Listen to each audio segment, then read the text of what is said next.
ಎಲ್ಲರಿಗೂ ನಮಸ್ತೆ. ಸಮ್ಮರಲ್ಲಿ ತಂಪಾಗಿರೋಕ್ಕೋಸ್ಕರ ಬೆಲ್ಲಹಣ್ಣಿನ ಪಾನಕ ಯಾವ ರೀತಿ ಮಾಡೋದು ಅಂತ ನೋಡ್ಕೊಂಬರೋಣ. ನಾನಿಲ್ಲಿ ಒಂದು ಬೆಲ್ಲಹಣ್ಣು ತೊಗೊಂಡಿದ್ದೀನಿ. ಹಾಗೆ ಬೆಲ್ಲನ ಪೌಡ್ರ್ ಮಾಡಿಬಿಟ್ಟು ಸ್ವಲ್ಪ ಕರಗಲಿಕ್ಕೋಸ್ಕರ ನೀರು ಹಾಕ್ಬಿಟ್ಟು ಇಟ್ಟಿದ್ದೀನಿ. ಬೆಲ್ಲಹಣ್ಣು ನೋಡಿಕೊಂಡು ಅದರಲ್ಲಿರೋ ಕಂಡನೆಲ್ಲ ನೀರಿಗೆ ಹಾಕ್ಕೊಳ್ತೀನಿ. ನಾನು ಇದನ್ನು ಯಾವುದೇ ರೀತಿ ಮಿಕ್ಸಿಗೆ ಹಾಕ್ತಿಲ್ಲ, ಹಿಂಗೆ ಡೈರೆಕ್ಟಾಗಿ ಮಾಡ್ತೀನಿ. ನೋಡಿ, ಇದನ್ನೆಲ್ಲ ಈಗ ಚೆನ್ನಾಗಿ ಕೈ ತೊಳ್ಕೊಂಡು ಚೆನ್ನಾಗಿ ಕಿವುಚ್ಕೋಬೇಕು.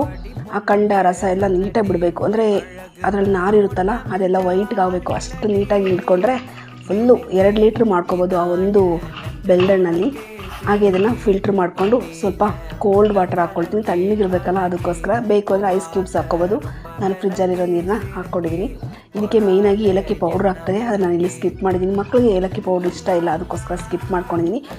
ಸಮ್ಮರಲ್ಲಿ ಸಿಗೋ ಎಲ್ಲ ಫ್ರೂಟು ಕೂಡ ತುಂಬಾ ಒಳ್ಳೆಯದು ಹೆಲ್ತ್ಗೆ. ಅದನ್ನು ಯಾವುದನ್ನು ಕೂಡ ಸ್ಕಿಪ್ ಮಾಡಬೇಡಿ. ಇದಂತೂ ಹೆಲ್ತ್ಗೆ ತುಂಬಾ ಒಳ್ಳೆಯದು. ಒಂದು ಸರ್ತಿ ಟ್ರೈ ಮಾಡಿ.